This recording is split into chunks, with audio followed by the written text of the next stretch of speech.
Un tueur à gages en mission tombe sur une situation dangereuse et se fait capturer par le commandant suprême de la police judiciaire. Même les tortures les plus brutales n'ont pas réussi à lui soutirer le moindre mot. Jusqu'à ce qu'une vieille montre à gousset tombe de la poche du commandant. Le visage du tueur laisse alors apparaître une expression de douleur et de choc. Ce commandant cruel et impitoyable était en réalité son petit frère qu'il avait adopté il y a 10 ans, qu'il chérissait plus que tout, son seul point faible, et la personne qu'il protégerait au péril de sa vie. À cet instant, Chu Shen, qui vient d'être capturé, se trouve dans la salle d'interrogatoire glaciale. Il serre les dents, endurant une chaleur torride et un vide intérieur qui le submerge. Les yeux rouges, il fixe l'insigne éclatant de l'union accroché au mur. Personne n'imaginerait que Chong-Yu, le premier tueur de JU qui cause tant de maux de tête à l'union, avait autrefois prêté serment sous cet insigne. Chang Zheng, l'ancien plus haut officier de justice qui a infiltré JU pendant 10 ans, est le premier tueur de Chong-Yu. Une voix glaciale lui parvient d'en haut. Chu Shen lève la tête vers le commandant qui lui a tendu ce piège. Jeune, mais dégageant une aura pesante disproportionnée par rapport à son âge, comme s'il rampait hors d'un tas d'ossements, plein de morbidité. Il émet un rire froid et sort de sa poche une montre à gousset qu'il conserve précieusement. À l'intérieur, il n'y a pas de cadran. Seulement un signe de l'union dont le numéro a été effacé, et une photo jaunie déjà floue. La personne sur cette photo est identique à l'hétéromorphe enchaîné devant lui dans cette salle d'interrogatoire. Kui King frotte doucement du pouce la photo fanée dans sa paume. Chu Shen ne voit pas ce qu'il tient précisément. Mais il perçoit la délicatesse et l'attention dans ses yeux. Cette photo a figé la jeunesse insouciante de Chu Shen, son sourire toujours chaleureux et déterminé. C'était Chu Shen il y a 10 ans. Le regard de Kui King se déplace lentement de la photo scellée dans la montre vers l'homme devant lui, un visage identique. Mais ce jeune garçon d'autrefois a disparu. Il ne reste que la dureté forgée par la vie et la mort. En 10 ans, Kui King est passé du petit garçon de 13 ans qu'il était au commandant suprême d'aujourd'hui, au point que Chu Shen ne le reconnaît même plus. Pourtant Chu Shen, grâce à son sang anormal, a toujours le même visage qu'il y a 10 ans. Kui King contemple ce visage que le temps n'a pas marqué. Il rit amèrement. Combien d'efforts avez-vous dû déployer pour m'envoyer ici en si peu de temps? Chu Shen fronce légèrement les sourcils, incline un peu la tête. Ses yeux emplis de douleur laissent transparaître une confusion. Il n'a pas compris les paroles de Kui King. Il ne fait pas semblant. Le regard de Kui King quitte le visage de Chu Shen pour se poser à nouveau sur la photo dans sa paume. Sa voix laisse entrevoir une douceur presque désolée, mais son regard porte une signification funeste. Tout en parlant, Kui King fait signe à son adjoint qui attend à la porte. Celui-ci s'avance, étend un collier métallique au reflet bleu sombre. Tu devrais savoir ce que c'est. Jusqu'à présent, peu d'hétéromorphes ont survécu. Kui King le prend, et son regard indique que l'autre peut partir. Au moment où la porte de la salle d'interrogatoire se referme, le silence est tel qu'on entend la respiration de Chu Shen. Il sait parfaitement ce que c'est. Cet objet perturbe le système nerveux par des décharges électriques, amplifiant toutes les sensations. Même une minuscule blessure invisible peut être amplifiée en une douleur insoutenable. Toutes les sensations de la période de mutation sont décuplées, et cela peut laisser des lésions nerveuses, provoquer des hallucinations et des douleurs fantômes. Le regard de Chu Shen trahit un instant de panique incontrôlable. Il lève la tête, incrédule, vers Kui King. Cet homme dégage une aura meurtrière. Il est prêt à tout pour échanger les secrets de l'union contre une chance de survie. Kui King se penche lentement, plus près de Chu Shen au teint livide. Une dernière chance. Un bruit métallique retentit, interrompant les paroles de Kui King. C'est la montre à gousset qu'il tenait. Elle glisse et tombe au sol alors qu'il se penche. Sous la lumière crue et blafarde, Chu Shen voit distinctement la photo décolorée dans la montre, ainsi que l'insigne de l'union sans numéro, usé et déjà ébréché sur un coin. Les pupilles de Chu Shen se dilatèrent instantanément, le masque froid de ses yeux vola en éclats, et les larmes tremblantes manquèrent de jaillir hors de son contrôle. Comment sa photo et son insigne avaient-ils atterri entre les mains de ce commandant suprême? Mei Yingbe ramassa rapidement la montre à gousset. Il la nettoya avec soin, ôtant la poussière tombée dessus. Laisse tomber, ça ne vaut pas la peine de salir tes yeux, dit Mei Yingbe en époussetant la photo décolorée.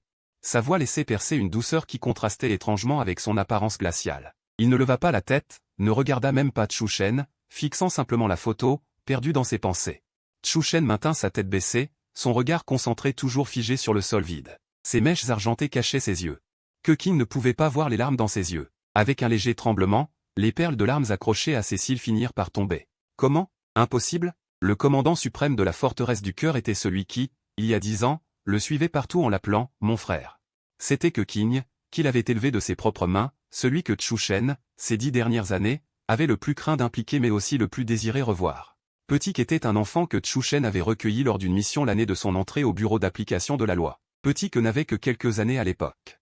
Ses parents avaient été tués par des évolués. Il avait subi un grave choc, et à part se souvenir qu'il s'appelait il ne savait même plus son propre nom. C'est Chu Shen qui lui donna le nom de Kui King. Mais le jour du 13e anniversaire de Kui King, Chu Shen promit de revenir fêter son anniversaire après sa mission. Pourtant, après être parti cette nuit-là, il ne revint jamais. La seule raison qui poussa Keqing, pendant ces 10 années, à atteindre sa position actuelle, était de tuer tous les évolués pour venger Chu Shen. Keqing tira de derrière sa taille un poignard argenté. Son regard était aussi froid que la lame. Vous pensiez vraiment qu'en me sortant un visage pareil à celui de mon frère, je marcherais dans votre jeu? La lame du poignard s'appuya contre la poitrine de Chu Shen. D'un simple mouvement, elle aurait pu transpercer cette chair fragile sous le mince tissu. Nom, crime, prochaine source de contamination, et la liste de vos informateurs au sein du commandement, dit Keqing d'une voix glaciale. Tu dois en savoir pas mal, non? Son regard vers Chu Shen était si froid, empli d'un dégoût à peine voilé. Les yeux de Chu Shen étaient mi-clos, comme s'il n'avait même plus la force de les ouvrir. Il n'avait jamais été étranger au fardeau, ni à la torture. Mais jamais rien n'avait été aussi insoutenable qu'en cet instant. Pas besoin de torture, dit Keqing en le regardant. La haine dans ses yeux suffisait à le consumeur. Chu Shen baissa les yeux. Il pouvait voir la main de Keqing serrant le poignard. Rien n'était plus douloureux que la haine dans les yeux de Keqing. Chu Shen détourna légèrement le visage, tournant son regard empli de chagrin dans la direction opposée à Keqing. Il avala de force tous ses sanglots brisés. Je n'ai jamais eu beaucoup de patience avec les évolués. Tu ferais mieux de profiter de l'occasion. Keqing jeta négligemment le poignard de côté et défit le collier qu'il tenait dans son autre main. Il l'examina un instant. Un évolué a tenu toute une nuit sous ce truc, l'autre jour. Il n'a rien dit. Je pensais qu'il était coriace. Mais quand je suis allé le voir le lendemain, il avait déjà perdu la raison. Keqing dit ces mots les plus cruels avec un ton parfaitement neutre. Je l'ai libéré. Il a sauté du 30e étage. Keqing dit froidement, vous, ces créatures ni humaines ni démons. Vous avez besoin de sang humain pour guérir vos blessures. Mais il n'a même pas attendu que je descende lui trouver du sang. Pour rendre l'âme. Les mots les plus cruels sortaient de la bouche de Keqing avec une légèreté déconcertante. C'était comme écraser une fourmi, quelque chose d'insignifiant. Chu Shen leva lentement son regard plein de douleur, comme si même regarder Keqing lui était insupportable. Quand Chu Shen était encore avec Keqing, il avait bien élevé son petit frère, ne l'ayant jamais exposé aux ténèbres et au sang versé. Pourtant, cet enfant qu'il a élevé dans la propreté a maintenant les mains couvertes de sang. Keqing s'approche de Chu Shen, une chaîne à la main. Il tend la main pour lui saisir violemment la mâchoire, mais lorsqu'il lève ce visage, il semble se souvenir de quelque chose. Malgré lui, il adoucit son geste. Même s'il ne croit pas au fond de son cœur, il tend la main pour essuyer doucement les traces de larmes au coin de ses yeux. Sa voix est douce, pas vraiment froide, plutôt d'une tendresse illusoire. Mais avant qu'il ait fini de douter, l'autre main a déjà fermement verrouillé la chaîne autour du cou de Chu Shen. Le collier serré provoque une forte suffocation. Plusieurs points métalliques saillants, dont un, se trouvent justement sur la glande anormalement fragile de Chu Shen, située à l'arrière de son cou, en cette période de danger. Keqing, tu ne dois pas être facile à trouver. Alors, ne perdons pas de temps. Keqing dit cela, relâche la main qui tenait la mâchoire de Chu Shen et se dirige vers le panneau de contrôle à côté. Un bouton rouge vif est particulièrement frappant sur le mur vide. Même si Chu Shen ne veut pas regarder, il ne peut pas ne pas remarquer que Keqing se rapproche de lui. La douleur est amplifiée, la souffrance du cœur aussi. Chu Shen sait qu'il ne peut pas supporter la haine dans les yeux de Keqing. Non, Keqing, tu ne peux pas. Chu Shen lutte violemment, ses poignets menottés aux accoudoirs. Ses mains serrées ne ménagent pas leur force. Le corps d'un métamorphe est bien plus résistant que celui d'un humain, mais il n'est pas de taille face à ces menottes en métal spécial. Chu Shen ne peut pas s'en libérer. Au contraire, ses poignets se couvrent de blessures profondes à force de se débattre. La présence du collier se fait de plus en plus sentir. Il tremble même en respirant, les battements de son cœur deviennent de plus en plus forts. Cette stimulation nerveuse peut rendre un homme fou. Bien que cela ne semble pas sanglant, c'est plus cruel que n'importe quelle torture. La douleur physique pourrait encore être supportée. Mais toutes ces réactions en période de danger, et cette douleur incontrôlable qu'il ressent face à Keqing, déchirant son cœur et ses poumons, tout cela, comment y faire face? Keqing, j'ai dit que ma patience est limitée. Keqing semble trouver écœurant de rester ici. Il jette un coup d'œil à l'heure. À partir du moment où j'appuie sur ce bouton, je te donne un quart d'heure. Si tu ne dis toujours rien, on se reverra demain. Ce quart d'heure était la dernière chance qu'il donnait à Chu Shen, sinon après une nuit de torture, même s'il voulait parler, il n'aurait peut-être plus la vie pour le dire. Ces derniers jours, aucun des métamorphes capturés par Keqing n'a survécu plus de 3 jours entre ses mains. Il semble même se moquer d'obtenir des informations plus utiles. Comme si tuer un métamorphe de plus au passage était une bonne chose pour lui. Chu Shen cesse de lutter, lève la tête et regarde tranquillement Keqing. Ses yeux clairs sont pleins de tristesse, comme une supplication silencieuse. Ou comme s'il était déjà désespéré, ne pouvant plus rien espérer. Keqing détourne le regard de ce visage, sans plus tarder. Ses doigts fins appuient légèrement sur le bouton rouge sombre. Avec un léger bruit sec, le collier serré autour du cou de Chu Shen s'illumine d'une lumière plus éclatante. La douleur dans tout son corps commence à déferler et à rugir. Chu Shen sent la suffocation d'une gorge serrée dans son cou. Chaque parcelle de sa chair commence à le faire souffrir comme jamais. À quelques pas, près du panneau de contrôle, Il regarde tout cela sans expression, les bras croisés, mais ses doigts s'enfoncent inconsciemment et profondément dans la chair de son propre bras. Il devrait haïr tous les métamorphes de la même manière. Mais lorsqu'il voit ce visage, son cœur est comme saisi violemment, provoquant une vive sensation d'étouffement. Il ne peut pas supporter de voir ce visage exprimer une telle souffrance. La douleur de Chu Shen est contenue, cachée, discrète. Un quart d'heure n'est pas long, mais tiré par la douleur, il semble interminable. Après les violentes luttes initiales et le calme, peu de temps après, ses mouvements diminuent étrangement. Ce n'est pas que la douleur diminue, mais il lutte désespérément pour réprimer une lutte vaine. Le corps de Chu Shen tremble violemment sous la stimulation de la douleur nerveuse, mais il lève légèrement la tête. Son regard extrêmement vague, finalement, se fixe difficilement, se fixe douloureusement, se fixe fermement sur le mur blanc devant lui, sur cet insigne de l'Alliance qui reflète une lumière froide. Comme si cette foi depuis longtemps obscurcie était le seul soutien qui lui permette de survivre à la torture. Son regard déterminé ne fait qu'irriter encore plus Kui King. Parle. Si tu parles, je te libère. La voix de Kui King est imprégnée d'une férocité que Chu Shen ne connaît que trop peu. Il se tient devant Chu Shen, coupant son regard vague qui regardait l'insigne de l'Alliance. Chu Shen est forcé de regarder Kui King qui se tient devant lui. Il vit la haine plein les yeux de Kui King, une douleur plus insupportable que la torture, silencieuse et indicible au fond de son cœur. Il aurait voulu, comme avant, l'appeler « mon petit frère ». Lui dire « je suis ton grand frère, je suis revenu. Je ne repartirai plus ». Mais il ne le peut pas. Chu Shen est infiltré depuis 10 ans. La position qu'il occupe aujourd'hui, il la doit à des vies sacrifiées pour le hisser. Échouer dans sa mission signifierait que toutes ses morts auront été vaines. Cela signifierait aussi que tous les efforts de ces 10 années sont réduits à néant. Et en plus, il entraînerait Kui King dans ce tourbillon. Le grand frère ne laissera pas passer ce traître. Il ne laissera pas non plus s'en sortir tous ceux qui ont pu être en contact avec des informateurs potentiels. La brûlure du courant électrique entre les électrodes se mêle à la douleur atroce de son corps, le point le plus sensible de sa nuque. Déjà tellement irrité qu'il ne supporte même plus la douleur provoquée par sa propre respiration. La même sensation se propage dans chaque parcelle de sa chair et de son sang. La fragilité de la période dangereuse de l'altéré est décuplée à l'infini.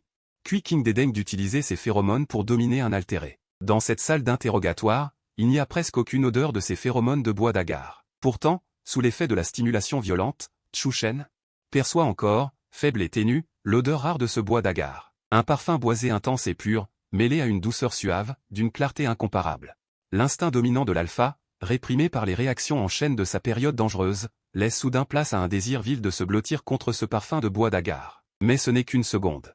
Du coin de l'œil, Chu Shen, le regard vague, aperçoit la montre en argent accrochée au poignet de Kui King. Pourtant, après chaque mission accomplie, quand Chu Shen rentrait couvert de blessures, Kui King installait un tabouret et lui cuisinait un bol de nouilles, lui chauffait un verre de lait. À ce moment-là, il tenait son petit frère. Et c'est ainsi qu'il avait la sensation de protéger la lumière des 10 000 foyers, la force de continuer. Un quart d'heure était sans doute déjà passé.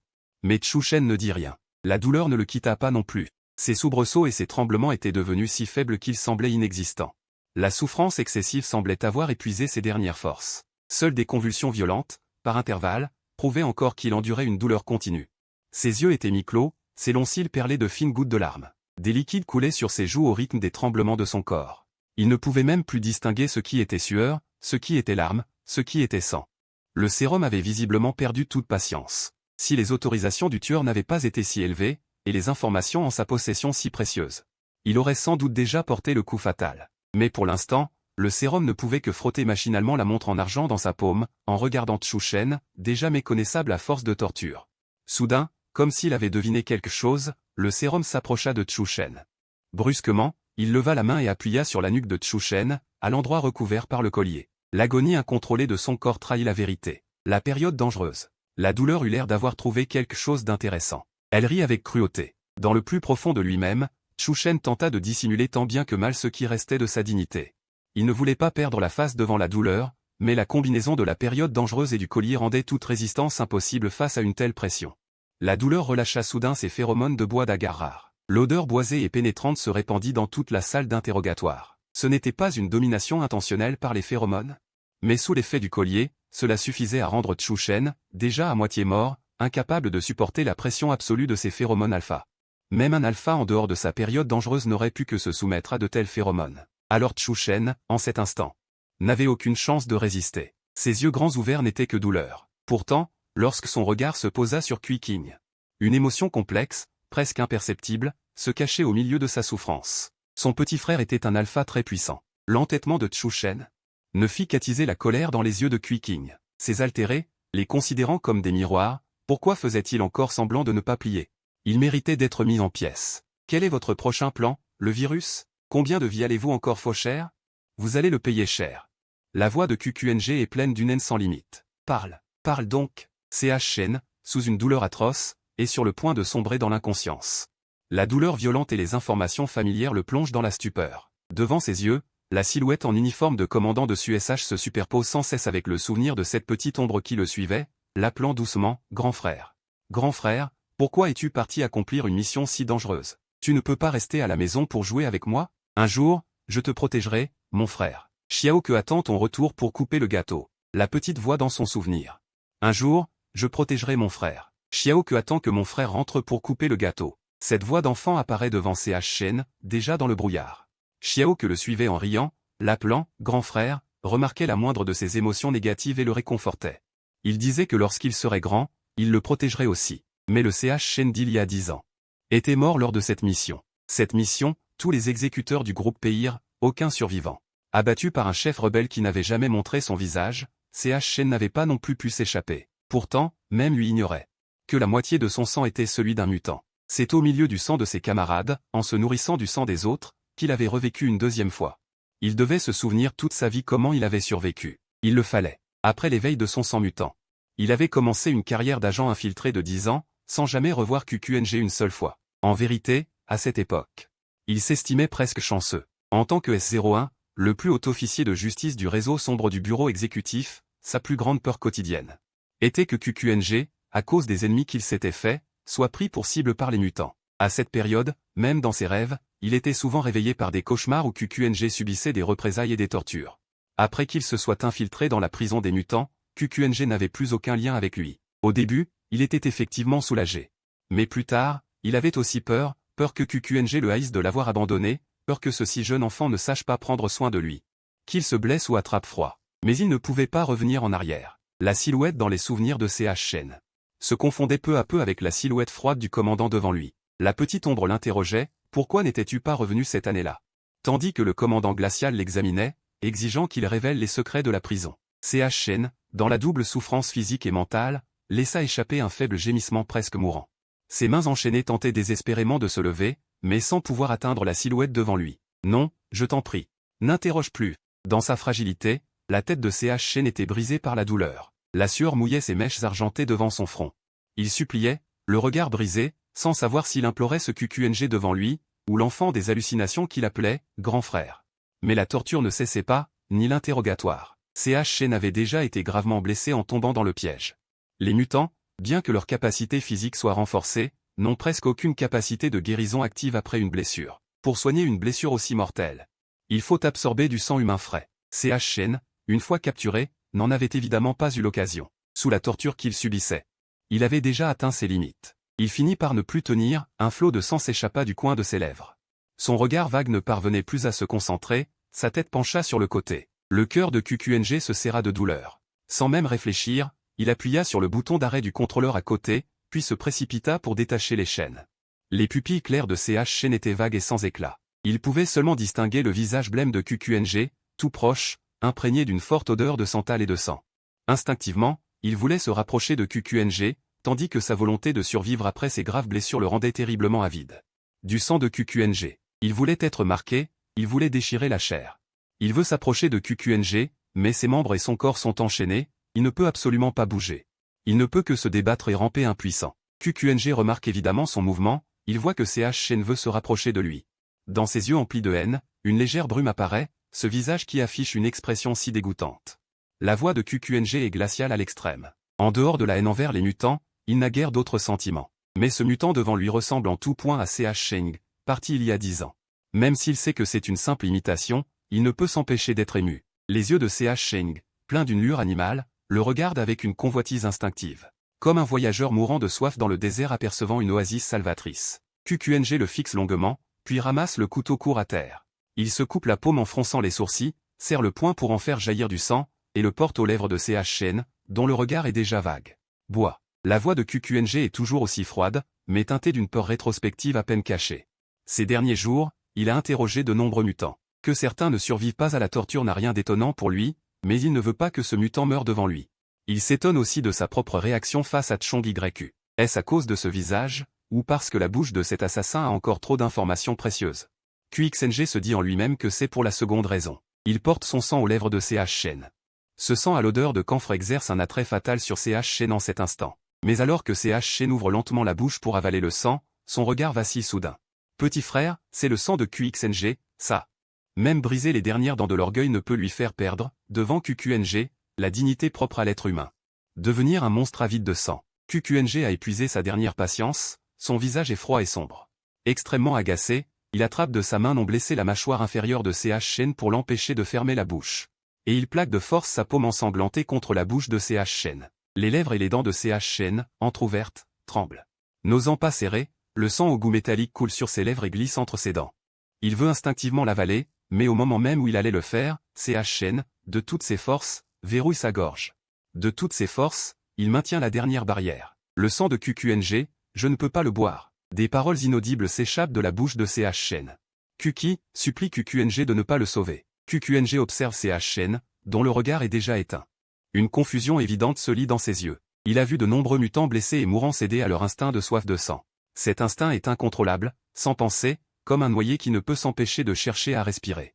Même en ne voulant pas boire de sang, on ne peut se retenir. Mais ce mutant devant lui, clairement au bord de la mort après des tortures épuisantes, parvient encore à réprimer son instinct et à refuser le sang humain. Pourquoi refuser, alors que ce sang devrait être pour eux un remède parfait, rare et inestimable? Chong Yu, ne serait-ce que pour se sortir de cette situation difficile, n'aurait aucune raison de refuser.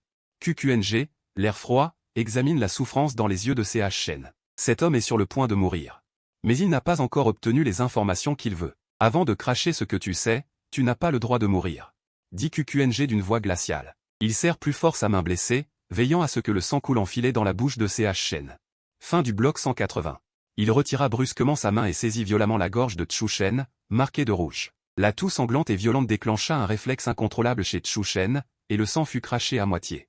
La moitié du sang fut avalée, un sang frais et chaud descendit dans sa gorge. Au fur et à mesure que le sang était absorbé, ses blessures commencèrent à cicatriser à une vitesse plusieurs fois supérieure à celle d'un humain normal. La phéromone de Shangxiang du sud-ouest se mêlait à celle de Bétan en lui, bien que ce ne fût pas un marquage.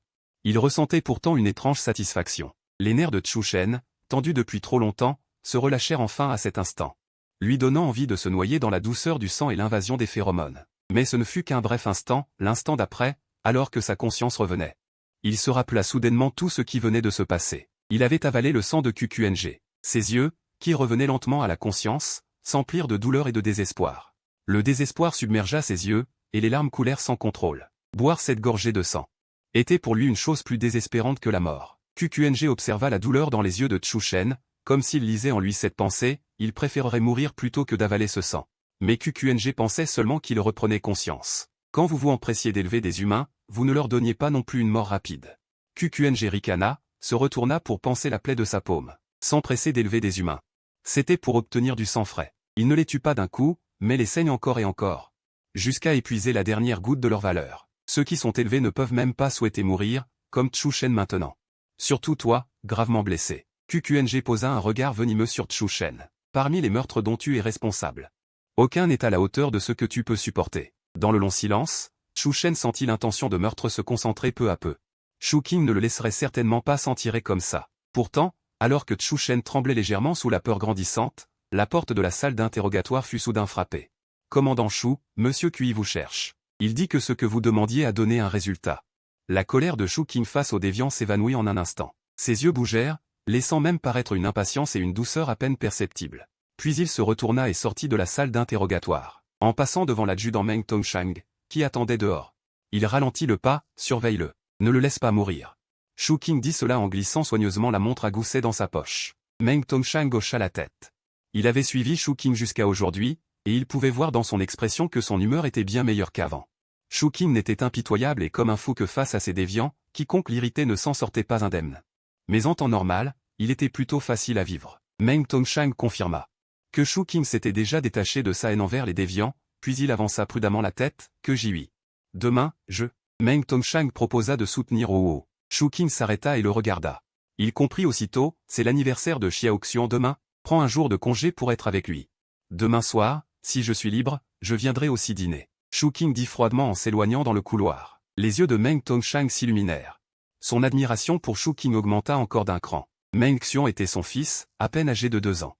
Parfois, quand sa femme n'avait pas le temps de s'occuper de l'enfant, il devait l'amener au poste de commandement. Ce petit bout de chou qui parlait à peine était le seul qui osait grimper sur les genoux de Shu Qing, peu importe s'il était en colère ou non. Après avoir quitté la salle d'interrogatoire, son visage s'était un peu adouci. Il se dirigea rapidement vers l'institut voisin. Auparavant, il était responsable des recherches pour lui. C'était le dossier de Chu Shen. Meng Tongshang entra dans la salle d'interrogatoire, regarda Chu Shen à l'agonie et poussa un soupir. Pourquoi continuer à faire semblant? De toute façon, entre les mains de Kui Qing, tu vas mourir. Meng Tongshang s'assit à côté de Chu Shen, contemplant ce visage qui, bien que martyrisé au point d'être méconnaissable, restait d'une beauté presque excessive. Il avait vu la photo que Kui Qing portait toujours sur lui. Il devait admettre que ce visage semblait encore plus beau que celui figé sur la photo. Un alpha aussi beau, c'est rare. Peut-être que le mal ne triomphe jamais du bien. Vous êtes vraiment malchanceux, dit Meng Tongshang comme s'il se parlait à lui-même. En fait, avec ce visage, tu aurais vraiment pu troubler Kui Qing, s'il n'avait pas su depuis longtemps que tu étais le tueur de Jiyu. Chu Shen souffrait atrocement partout. Il entendait les paroles de Meng Tongshang comme dans un brouillard, mais Meng Tongshang était visiblement quelqu'un qui ne pouvait pas garder ses pensées pour lui. Il parlait sans fin. Tu ne hais pas les mutants, demanda lentement Chu Shen. Il semblait ne pas comprendre l'attitude de Meng Tongshang à son égard. Meng Tongshang, comme pris au dépourvu, réfléchit un instant avant de secouer la tête. Non, j'ai rejoint le bureau de commandement parce que Kui Qing m'a sauvé la vie, alors je l'ai suivi. Meng Tongshang avait été sauvé par Kui Qing des ruines d'une bataille féroce. Depuis lors, il suivait Kui Qing. En écoutant Meng Tongshang, le regard de Chu Shen devint un peu vague. Il ne doit pas rester beaucoup de gens qui ne haïssent pas les mutants, continua Meng Tongshang. Il y a quelques jours, nous avons interrogé un mutant qui nous a trahis, son identité a été découverte. Peu importe à quoi tu ressembles, ça ne sert à rien. Chu Shen releva brusquement la tête. Pas étonnant que ce piège ait été si précisément conçu pour lui, pas étonnant que le bureau de commandement connaisse si bien ses déplacements et ses habitudes de combat. Pas étonnant non plus que Kui Qing ait immédiatement reconnu son identité de Chongyu. Sa mission cette fois était de se procurer le dernier réactif expérimental de l'Institut de mutation derrière le bureau de commandement et le bureau d'exécution. L'agent mutant 31 développé par Jiyu permet à une personne ordinaire de devenir un mutant après injection. Une fois injecté avec succès, on doit dépendre à long terme des médicaments mutants. L'arrêt du médicament entraîne la mort. Et l'Institut de mutation a récemment annoncé avoir développé un réactif de type B32, capable de bloquer l'effet mutant du 31 sur le corps humain. Jiyu, se sentant menacé, confia la mission de voler le B32 à son premier tueur, Chongyu, c'est-à-dire Chu Shen. Chu Shen savait bien que c'était une mission qui devait échouer. Il ne pouvait pas laisser Jiyu obtenir l'agent bloquant pour améliorer le 31. Mais même lui n'avait pas imaginé que l'agent bloquant n'avait été qu'un piège du début à la fin. L'Institut de mutation n'avait jamais développé une telle chose. C'était un complot orchestré par le plus haut commandant du bureau de commandement, dont le seul but était de le capturer. Chu Shen, empli de douleur, ferma à demi les yeux. Tout ce qu'il voyait, outre une blancheur funèbre, c'était l'insigne de l'Union accroché au mur élevé. Son regard finit par se fixer sur cet insigne. Depuis le jour où il avait été forcé de muter, il avait dû emprunter la voie de l'agent infiltré. 10 ans, et en vérité, il n'avait jamais regretté. Mais aujourd'hui, en voyant Kui Qing aveuglé par la haine, il ressentit soudain un certain ébranlement. Le Kui Qing d'avant n'était pas comme ça. À l'époque, le petit Kui était très sage, gentil avec tout le monde, et aimait rire. Quand il souriait, c'était si radieux que même le cœur le plus froid fondait. Mais aujourd'hui, Kui Qing était devenu la lame la plus acérée du bureau de commandement. C'était un très bon commandant, mais il ne ressemblait plus à lui-même. Chu Shen se demandait si c'était à cause de sa mort, 10 ans plus tôt, que Kui Qing avait été poussé sur cette voie. Mais le Kui Qing d'origine n'aurait jamais dû être ainsi. Après avoir quitté la salle d'interrogatoire, Kui Qing se rendit sans perdre une seconde à l'Institut de mutation. Kui Wei l'attendait déjà à l'entrée de l'Institut. C'est l'un des frères les plus proches de Kui Qing. Des indices apparaissent. Kui Qing s'approche, l'air un peu mécanique. Pas des indices, des résultats. Kui Wei pousse ses lunettes. Entrons d'abord, on parlera après. Il emmène Kui Qing dans son bureau, se retourne et verrouille la porte. Kui Qing fronce les sourcils. Il cherche quelqu'un, ce n'est pas une affaire qui nécessite tant de mystère. Kui Wei colle son oreille contre la porte comme un voleur. S'assurant qu'il n'y a aucun bruit derrière la porte, il soupire de soulagement. Il se fait furtif. J'ai recoupé les infos sur ton grand frère. Partout des secrets. Et une pile de dossiers top secrets. Il tend le tout à Kui Qing. La correspondance blanche est établie, mais, soupire Kui Wei, les autres informations de ce dossier sont très floues. Regarde si ça correspond. Kui Qing ouvre le dossier et se fige instantanément. Un dossier d'officier de justice, mais sans nom, sans photo. Seulement des comptes rendus de missions denses, toutes de niveau top secret, chaque jour frôlant la mort. La seule information laissée dans ce dossier est un nom de code, Shangeng. Ancien plus haut officier de justice de l'institution, un homme aux exploits innombrables, mais n'ayant laissé aucune trace. Les mains de Kui King tremblent alors qu'il effleure les lignes vides. Pas de nom, pas de photo. Aucune information pour l'identifier. Son nom de code. La voix de Kui King aussi se brise, ses mots deviennent hachés. Chang, Shangeng. Ce nom de Shangeng. Que ce soit à l'institution de justice ou au commandement, qui ne le connaît pas, c'est une légende dans tous les esprits. Le seul commandant suprême du réseau obscur. Malheureusement, tout le monde n'a connu ce nom de code qu'après son départ en retraite. Kui King effleure du bout des doigts les informations contenues dans le dossier. Pas étonnant qu'ils aient cherché si longtemps sans rien trouver. Parmi les officiers de justice, il y a cette catégorie très spéciale. Ils n'ont jamais eu de nom, seulement des noms de code pour les désigner. Ils ne peuvent même pas laisser la moindre trace dans l'institution de justice. Ils ne relèvent pas directement de celle-ci, mais du réseau obscur. Le réseau obscur n'a qu'un seul commandant suprême, Shangeng. Il n'a laissé aucune information utile.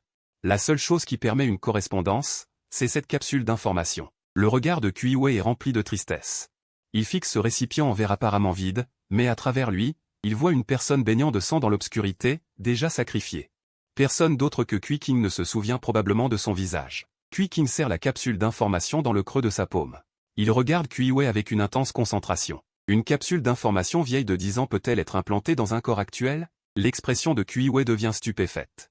Implanter la capsule d'information d'un homme mort depuis 10 ans dans un corps actuel. Le corps de qui? Kui Wei est complètement abasourdi. Implanter une capsule d'information dans un corps vivant est une marque artificielle, une marque permanente. Une fois marquée, à chaque période de chaleur, on doit rester auprès d'un alpha, sinon même une injection ne sera pas totalement efficace. Être marqué par un mort signifie que chaque période de chaleur du restant de ta vie sera atrocement douloureuse. Personne ne ferait une chose aussi folle. Kui King, même si ton frère a quelqu'un qu'il aime, même si tu veux le rendre heureux, tu ne peux pas te comporter comme un être inhumain. Kui Wei recule de plusieurs pas, horrifié. Kui King lui lance un regard noir, refusant même de répondre. Mais des paroles de Kui Wei, il a déjà tiré la conclusion. La capsule d'information contenue dans cette clé de stockage peut servir à marquer. Je me souviens que la capsule d'information que j'ai codée peut être implantée artificiellement pour marquer un alpha en sens inverse, n'est-ce pas? Demande Kui King d'une voix douce, mais son ton est plat, comme s'il avait déjà la réponse. Kui Wei regarde Kui King avec effroi. Kui King est un oméga, et la capsule blanche dans cette clé est une information d'alpha. Donc ce que Kui King veut demander n'est pas: est-ce qu'un oméga peut marquer un alpha en sens inverse, mais est-ce qu'un alpha peut marquer un oméga en sens inverse? C'est trop fou. Cette action est vraiment insensée. Un individu dont le rang d'information surpasse d'innombrables vies accepterait volontairement d'être marqué?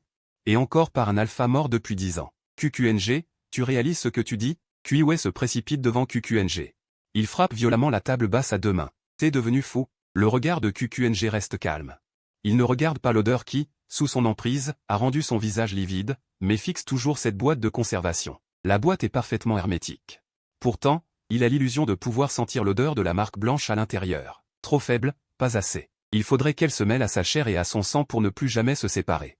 L'odeur du sang imprègne l'air. Il laisse tout son corps s'enfoncer dans le dossier du canapé, sa respiration même chargée d'impuissance. Kui Wei, ces derniers jours j'ai attrapé un tueur à gages pressé. On ne sait quels moyens ils ont employés.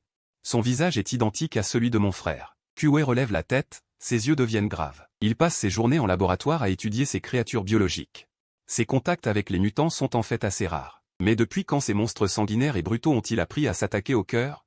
Si je n'avais pas reçu une information précise à l'avance, j'aurais pu me tromper. X-Wei sait combien que QNG a souffert tout au long de ce chemin.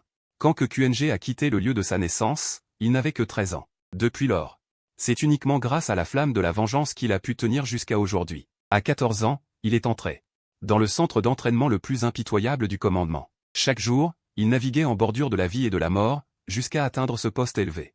Et il a aussi repoussé toute la douceur qu'il avait autrefois. Il est comme une bête, dont les yeux sont aveuglés par la haine. Même s'il est blessé, il n'arrête pas de tuer. Mais maintenant, X-Wei, je n'en peux plus. Que QNG lève péniblement ses yeux emplis de fatigue. Quand la haine se retire, il ne reste au fond de ses yeux que la mort, comme si seule la haine pouvait lui faire sentir qu'il est encore vivant. Que QNG, X-Wei ne sait plus quoi dire pour le réconforter. Le désespoir d'un cœur mort ne peut être ramené par quoi que ce soit. Tous les mots sonnent creux et superflus. Aide-moi à implanter le marqueur corporel. Que QNG ouvre les yeux et regarde X-Wei. Ses yeux autrefois pleins de colère et de vivacité sont maintenant si morts qu'ils en deviennent désespérants. Il ne peut pas prononcer des mots de supplication, mais son ton s'abaisse infiniment. Les choses que CH Shen lui a laissées sont si rares. Une photo, un insigne de l'Alliance sans numéro et au bord abîmé, et un journal qui s'arrête brusquement l'année de ses 13 ans. Rien d'autre. La moindre chose liée à CH Shen suffirait à soutenir QQNG encore longtemps. Il a appris depuis longtemps à se contenter de peu, car le ciel ne lui a jamais donné l'occasion d'exiger davantage. QQNG, tu dois bien réfléchir. Une fois la marque inversée appliquée, tu ne pourras jamais la révoquer de toute ta vie. Tu n'auras même pas la chance de regretter. QE reste hésitant. La période des chaleurs des oméga est déjà très difficile à supporter, car les inhibiteurs classiques sur le marché ne ciblent que les alphas. L'information de l'un est trop puissante, ces inhibiteurs ne peuvent pas la supprimer. Si elle marquait quelqu'un d'autre, et que quelqu'un l'accompagne pendant sa période de chaleur, ce serait bien plus supportable. Mais si elle est marquée et doit endurer seule cette période, QE a du mal à imaginer une telle souffrance. Au moins on n'en meurt pas, dit que QNG avec un rire amer. Qu'importe la douleur des chaleurs. Au moins, cela l'aide à survivre, non? Et là, elle n'en peut plus. Le poids de la haine menace de l'écraser. Le meurtre n'apporte plus la joie de la vengeance. CH Shen ne reviendra jamais. Et dans le dossier, il est écrit qu'elle s'est sacrifiée il y a 10 ans. Pas de corps retrouvé. Shu Qing tourne la tête, son regard empreint d'une nostalgie maladive. Il aurait dû accepter la mort de Chu Sheng depuis longtemps. Mais il avait besoin de pensées, même irréalistes. Et s'il n'était pas mort? Et s'il revenait? Une fois marqué, je serai le premier à percevoir ses phéromones, pensa Shu Qing, ses yeux se remplirent d'une réelle attente. QE, incapable de briser l'illusion de Shu Qing, finit par hocher la tête avec une extrême difficulté. Bien, je vais te préparer l'opération, mais le risque d'échec est élevé. En cas d'échec, ta glande pourrait subir des séquelles à vie, y compris un dérèglement des phéromones. Et une perte de contrôle émotionnel. Shu Qing se contenta de sourire avec tes compétences. Le risque dont tu parles est élevé, mais il y a au moins une grande chance de succès. Pour lui, c'était déjà bien. Sa vie n'avait-elle pas toujours été ainsi? Auparavant, il risquait sa vie pour tuer plus de mutants. Cette fois, il misait sur une marque qui le lierait à jamais à Chu Sheng. C'était la seule chose qu'il pouvait saisir de Chu Sheng. N'était-ce pas plus précieux que les risques qu'il prenait avant? La lumière dans la salle d'opération était aussi blafarde que celle de Shen Xin. Xing était allongé sur la haute table d'opération. Les sangles froides verrouillaient ses membres et son cou. En tant que Nimé, cette posture de totale impuissance le mettait mal à l'aise, mais c'était son choix. Cette opération était particulière. La glande est trop fragile pour une anesthésie. Tu dois endurer. Les sourcils de QE étaient presque noués. Dans sa voix perçait une tension à peine perceptible. Xing tourna la tête et vit la longue aiguille dans la main de QE ou une aiguille spéciale capable de pénétrer la glande. Que ce soit la douleur de l'aiguille remuant dans la chair la plus sensible, ou l'instant où les phéromones sont injectés. Le rejet instinctif du corps étranger, tout était suffisant pour faire souffrir Xing atrocement. QE soupira. Il tourna la tête de Shu Qing de l'autre côté, arrête de dire n'importe quoi, c'est toi qui as voulu l'implant. QE, tout en se donnant du courage.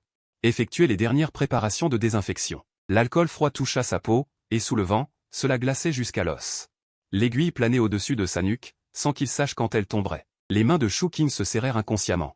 Le seul bord de la table d'opération qu'il pouvait saisir. Ce qui lui traversa l'esprit, c'était ce mutant, Chongyu, qu'il avait interrogé ces 2 derniers jours.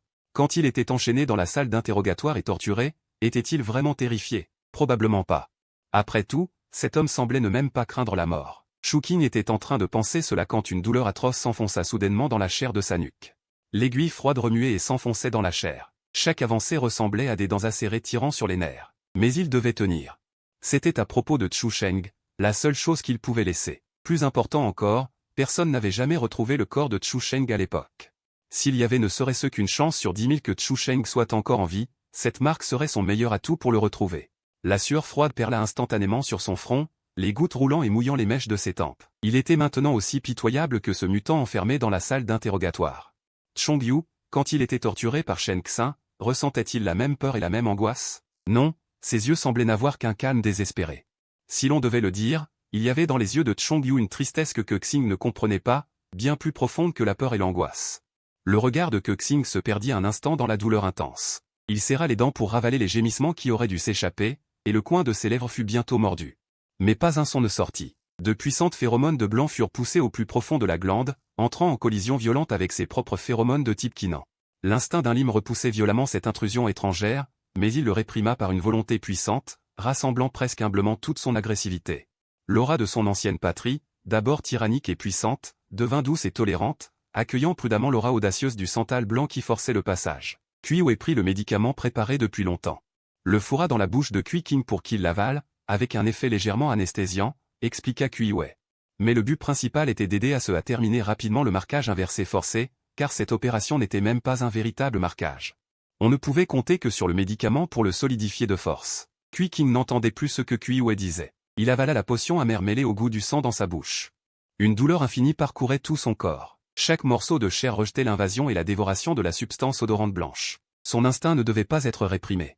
Mais c'était précisément lui qui réprimait de force les réactions instinctives de ce corps, se soumettant activement et sans se soucier des conséquences à cette substance blanche. Si la douleur devenait trop insupportable, tu peux essayer d'utiliser ta propre substance odorante pour repousser une partie de la substance F, ne plus s'empêcher de rappeler QI. Cela affaiblirait l'effet du marquage. Mais au moins cela te permettra de survivre à l'opération. King, supportant la douleur, utilisant le peu de force qui lui restait, secoua la tête très lentement. Mais avec une fermeté indéniable. Il n'osait pas, il ne pouvait pas. C'était la dernière chose qui le reliait encore à mon frère. Si cela échouait à cause de son rejet, il n'y aurait pas de seconde chance. Même si ce lien aux yeux des autres était inutile, douloureux, à sens unique. Mais pour lui, c'était un espoir qu'il n'aurait jamais osé imaginer auparavant. Cet amour n'avait rien à voir avec les compagnons d'armes ni avec l'instinct. Et il ne demandait rien en retour. On ne sait combien de temps passa. L'odeur du santal blanc et du cèdre dans l'air. C'était déjà mêlé. Puis défit les bandes de contention et soupira de soulagement contre le mur. Bien. Pendant une semaine ou deux, ne libère aucune information odorante, sinon ce sera difficile à dire. Quand viendra ton premier cycle de chaleur après un marquage inversé? Ce ne sera pas bon. Kuiwe termina ses instructions et sortit de la salle d'opération. Shu Shen, allongé sur la table, sortit difficilement de sa poche la montre à gousset. Il la plaça sous la lumière. Alors, ce sera mon premier cycle de chaleur passé avec elle, murmura doucement Shu Shen. Ses yeux ne contenaient que de la tristesse. Shu Shen resta seul dans cet espace mêlé de douleur intense et de la douce odeur du santal blanc. Réticent à partir, jusqu'à ce que l'urgence du poste de commandement le réveille comme de l'eau glacée. Dans le communicateur, les explosions et la voix brisée de Meng Tongshang déchirèrent le silence. « Commandant, ils attaquent soudainement le pavillon d'hiver, nous ne pouvons plus tenir. » Le pavillon d'hiver était la prison du poste de commandement, où étaient détenus les prisonniers importants. King, qui venait de se vider après la douleur atroce, se dirigea déjà d'un pas pressé vers la sortie de la salle d'opération, le visage sombre. Il fronça les sourcils, visiblement surpris. Jiu et ses hommes sont d'un sang-froid extrême, ils ne risquent jamais rien pour les prisonniers capturés. Être attrapé par le poste de commandement signifie généralement la mort pour un prisonnier. Mais pourquoi cette fois-ci est-ce une exception? Tout en se dirigeant vers le poste de commandement, Xushin ordonna à Meng Tongshang, leur cible est Chongyu. Laissez-le partir. Créez-lui une faille pour s'échapper. Vous devez juste minimiser les pertes. Xushin donna ses dernières instructions et se dirigea vers le poste de commandement. Il avait déjà injecté un micro-localisateur à Chongyu lors d'un interrogatoire précédent, en utilisant un anneau. Il n'avait simplement pas trouvé une occasion pour que Chongyu parte légitimement. Maintenant, c'était parfait. Puisque Jiu tient tant à lui, laissez-les le sauver. Une fois que Chongyu sera de retour, toutes les actions de Jiu nécessitant la participation de Chongyu seront exposées au grand jour. Xushin ressentit l'agitation du poste de commandement. On ne voyait qu'un spectacle infernal, parmi les ruines, l'odeur âcre de la fumée et celle du sang se mêlaient. Partout, les corps d'innombrables soldats du commandement. Ce n'était pas un simple sauvetage, mais un massacre vengeur. Pourtant, ce qui frappait le plus le commandement, ce n'était pas ces ruines, mais sur une parcelle de terrain relativement intacte. Une petite silhouette recroquevillée, abandonnée dans une posture étrange et pitoyable à côté de l'insigne de l'Alliance endommagée. Le souffle de QXNG s'arrêta net, son cœur transpercé et déchiré. C'était le fils de 2 ans du chef Meng. Meng Xuan, ce petit bout que le chef Meng amenait souvent au commandement, le seul qui osait grimper sur QXNG et faire des caprices à tout moment. Ce petit qui grimpait sur ses épaules, l'appelait « grand frère » d'une voix enfantine, jamais tranquille, maintenant plongé dans un sommeil éternel. Petit Xuan. Le chef Meng se précipita presque en titubant, soulevant brusquement le petit corps. Mais c'est alors qu'il vit sur le bras de Xiao Xuan une seringue marquée « 31 », un médicament, IU, créé par JYU accent grave, qui permettait aux humains infectés d'obtenir un effet équivalent à celui des IU. Meng Xuan avait reçu une dose excessive de 31 avant sa mort, n'ayant pu la supporter, il s'était lacéré de blessures. Commandant Shu, c'est le sbire de JYU accent grave. À côté, un officier au visage en sang grinça des dents. Son regard tomba sur le sol près du petit corps, où des mots étaient écrits avec du sang. Plein d'arrogance et de cruauté, commandant, acceptez bien ce cadeau. Un remerciement, celui de JYU accent grave pour ne pas avoir tué Chong YU. Une rage dévastatrice consuma qu'un QNG. Elle vacilla violemment, manquant de tomber. Les liquéfiés qui tombaient entre ses mains auparavant ne vivaient jamais longtemps. Mais cette fois, elle se disait que ce n'était pas à cause du visage de Chong YU. Mais parce qu'il en savait trop. Elle avait traîné l'interrogatoire, et avait même décidé de risquer de laisser le tigre retourner à la montagne. Elle n'avait pas tué Chong YU. En échange, ce massacre vengeur de JYU accent grave contre le commandement. QQNG, seul, les poings serrés. Chong YU. Pourquoi ne l'avait-il pas tué dès qu'il l'avait capturé? Pourquoi avoir donné à JYU accent grave l'occasion de le sauver? Pourquoi n'avait-il pas pensé à protéger Meng Tongshang et sa famille? Pourquoi était-il revenu si lentement? Pour laisser ces salauds s'échapper? Dans l'onde de choc émotionnel, ses blessures n'ont cicatrisé le Lancinet. Mais ses yeux ne portaient qu'une soif de meurtre sans fin, une fureur démente. Le premier tueur de JYU accent grave ressemblait trait pour trait à son frère mort depuis 10 ans. Ce commandant d'ordinaire impitoyable n'avait pas eu le cœur de lui faire du mal. Le seul qui avait jamais osé l'appeler « grand frère » d'une voix enfantine était endormi pour toujours. Une rage apocalyptique anéantit sa raison. Chong YU. Chong YU. Ignorant que ce Chong YU qu'il haïssait tant était le frère qu'il cherchait depuis 10 ans, également infiltré dans l'organisation des tueurs de JYU accent grave. L'ancien officier de justice de plus haut rang depuis 10 ans, ZHNG-GNG. À ce moment, CH Shen se réveilla dans une cellule froide et sombre de JYU accent grave, souffrant d'un violent mal de tête et de blessures déchirantes. Son corps post-mutation ne pouvait se réparer seul, il avait besoin de sang humain. Chong YU, tu es réveillé? Une voix sinistre résonna à son oreille, une sollicitude feinte écœurante. CH Shen se leva avec difficulté. Il vit un type au visage balafrémé à l'air distingué le regarder d'un sourire froid. C'était Chi YU. Dans JYU accent grave, à part le chef caché Ming Xing. Seul Chi YU pouvait rivaliser avec CH Shen. Chi YU jouait avec un poignard sans s'approcher. Ces salauds du commandement ont frappé fort. Tu es gravement blessé. CH Shen détourna la tête, ne voulant pas s'occuper de ce salaud mort-vivant. Chi YU sembla percer sa méfiance. Il frappa dans ses mains en souriant. Ces deux sbires amenèrent immédiatement plusieurs hommes humains bâillonnés. Chong YU, tu es trop gravement blessé cette fois, en période dangereuse. Je t'ai préparé quelque chose de bon. Shiyu n'a pas fini sa phrase qu'une lueur froide traverse sa main, un bruit de lame étouffée retentit. Un liquide chaud à l'odeur de fer s'écoule en abondance, quelques gouttes atterrissent même sur le visage blême de Chu Shen. Brûlante, elle manque de lui faire perdre son contrôle. Bois, bois, ça te fera du bien. Shiyu tend le bol encore fumant à Chu Shen, qui fixe le sang. Il croit voir les âmes de ce mort dans la fureur se débattre, il croit voir QQNG s'ouvrir la paume devant lui. Sa gorge se serre, son estomac se soulève. Mais il ne peut refuser, refuser serait se trahir, montrer à Shiyu qu'il lui reste encore un peu d'humanité, qu'il est différent. Sous le regard scrutateur de Shiyu, Chu Shen tend lentement la main, saisit le bol lourd. Il ferme les yeux et porte le bord à ses lèvres. L'odeur du sang, écœurante, envahit sa bouche et ses narines. Tout son corps se révolte, mais il ne doit rien laisser paraître. Alors qu'il s'apprête à avaler, une quinte de toux violente le secoue. Petit frère, tiens-toi droit. Le sang se répand par terre.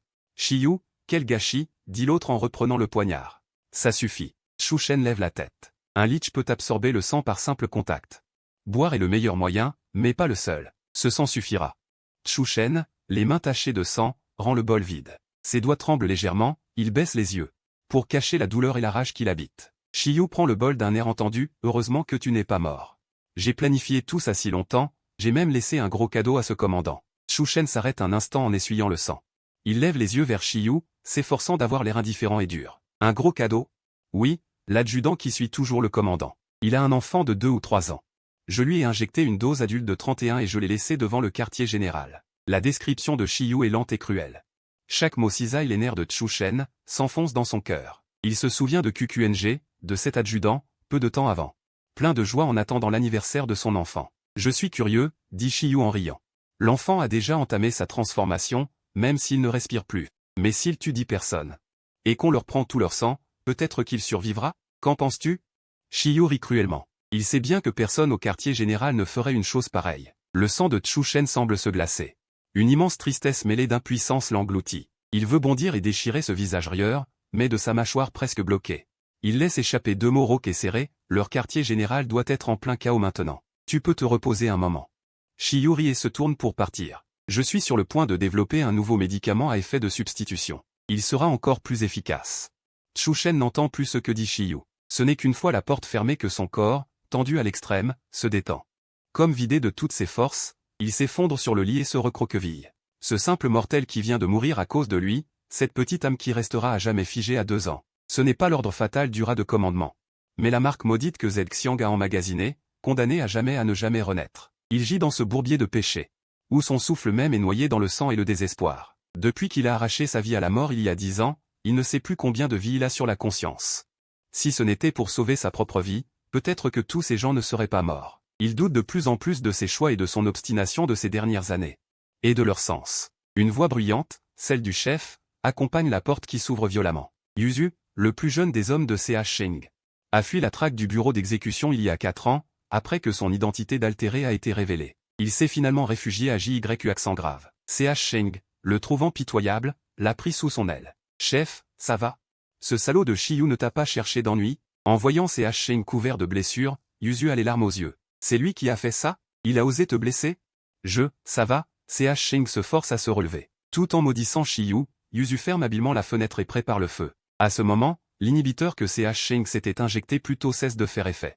Une légère odeur de couverture blanche se répand dans l'air. Dès que Yuzu la sent, il se retourne, effrayé. Chef, comment as-tu pu sortir en pleine période dangereuse?